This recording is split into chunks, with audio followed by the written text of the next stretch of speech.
Visit www.flaskup.com for all your Mr. Pandaria raiding guide needs.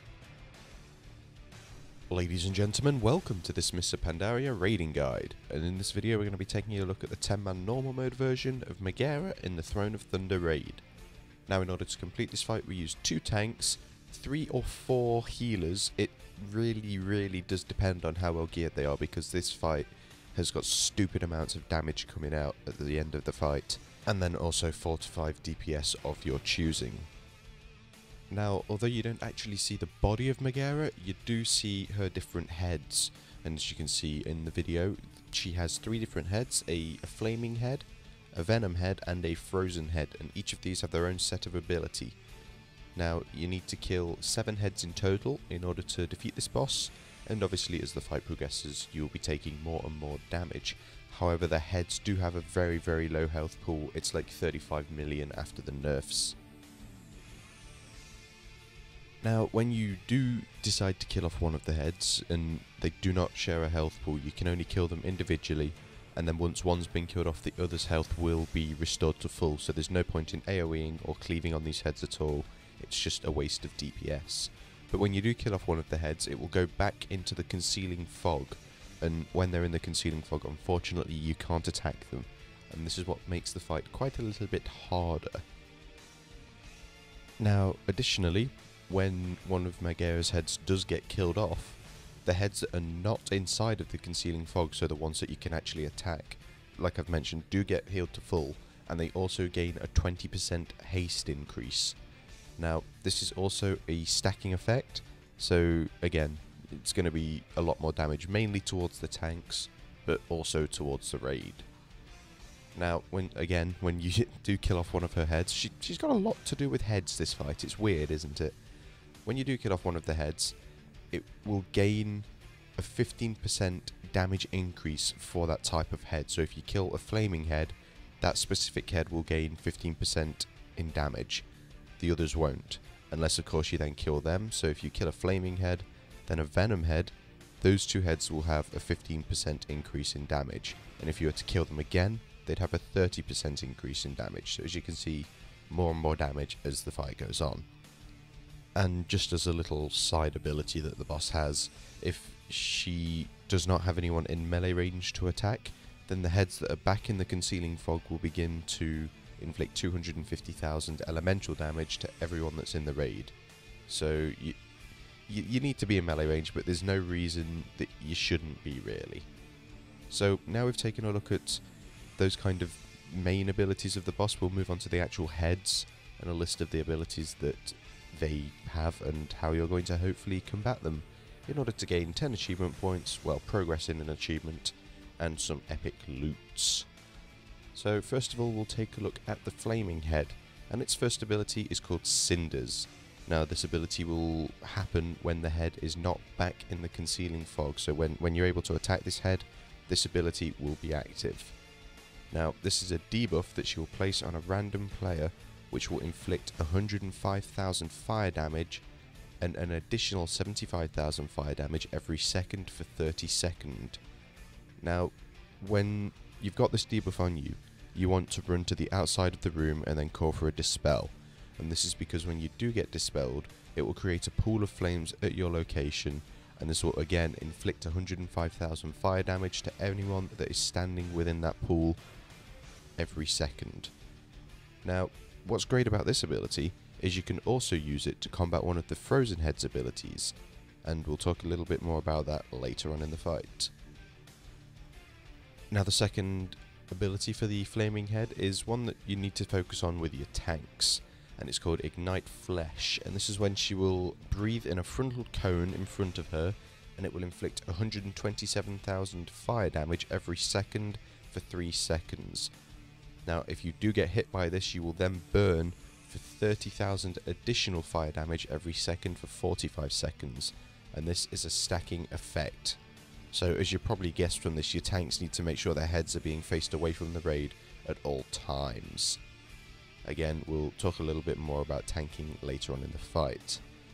So the heads don't really have that many abilities, it's possibly 2, maybe 3 between them. So it's not that much to look out for. It's just hard heal, but heal, as our GM would say. So now we're going to move to look at the Frozen Head's ability, and her first ability is the Torrent of Ice.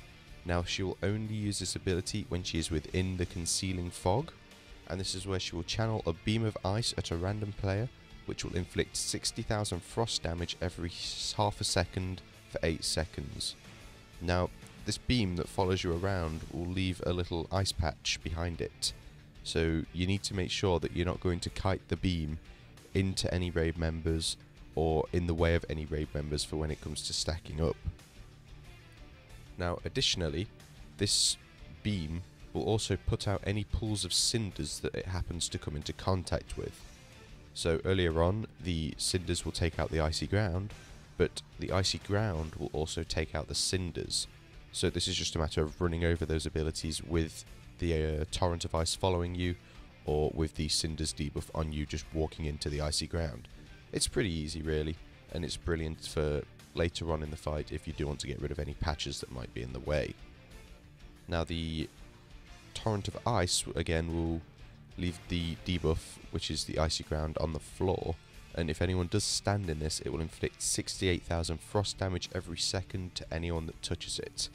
Now this is also a stacking debuff on players that do stand in it, and if you do stand in it, eventually you will become frozen in place and not be able to move.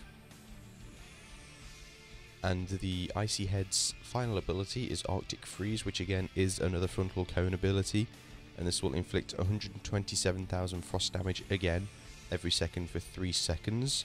Now when you do get hit by this, you will begin to freeze, and you get stunned for 20 seconds if you reach 5 stacks of Arctic Freeze. So this is something that your tanks do need to watch out for.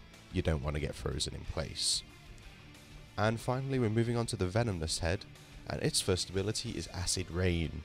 Now again, this ability will only be cast when the Venomous Head is in the Concealing Fog, and this is where it will spit a random ball of acid at a player, and its point of impact will be a fixed location, and when it does land it will inflict 390,000 nature damage to every player in the raid. Now the damage of Acid Rain is also reduced the further you are away from its point of impact, so just move away from it and you won't take that much damage. It's easily healable. And the Venomous Head's second ability again is another tanking ability, which goes by the name of Rot Armor, and this again is a frontal cone ability which will again inflict 127,000 nature damage to everyone that's standing in the ability every second for 3 seconds. Now if you do get hit by Rot Armor, you will take 10% increased damage for 45 seconds, and again this is a stacking debuff. So that's all of the abilities, so now we're going to quickly go over the fight. In the video you probably see us doing something differently than what I'm going to explain, but you should follow the same principle as all the abilities are shown in the video. Just the way we executed it is a little bit different, and we've realised we could have done it better than what we did.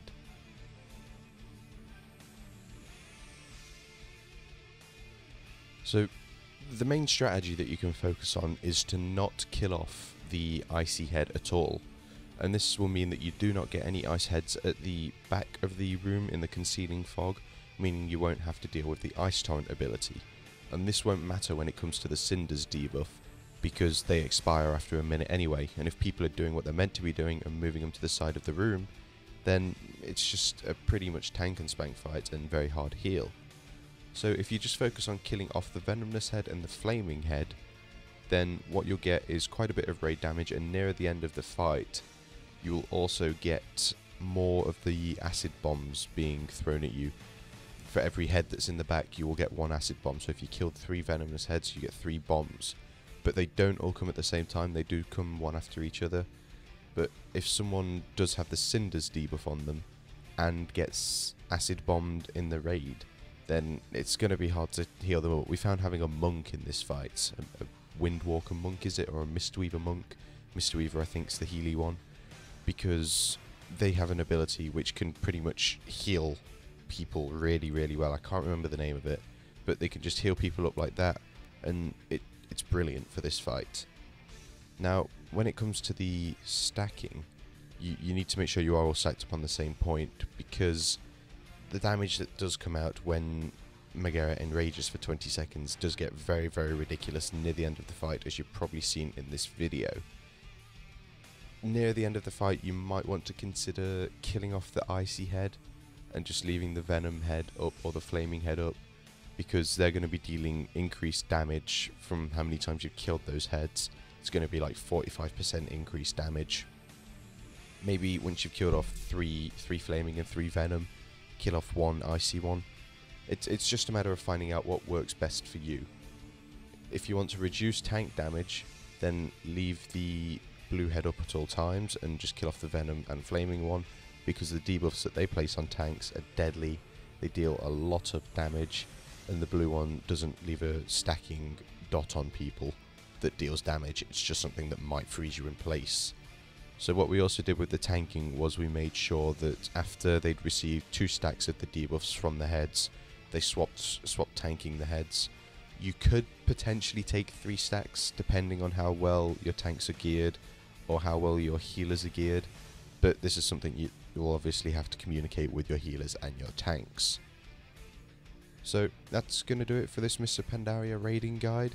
It's a fun fight. You just need to be able to not get really mad when you wipe to stupid things. But yeah, all in all, it's a good fight. So as always, thank you for watching, and if you are interested in future Mr. Pandaria raiding guides, then please do feel free to subscribe to the channel.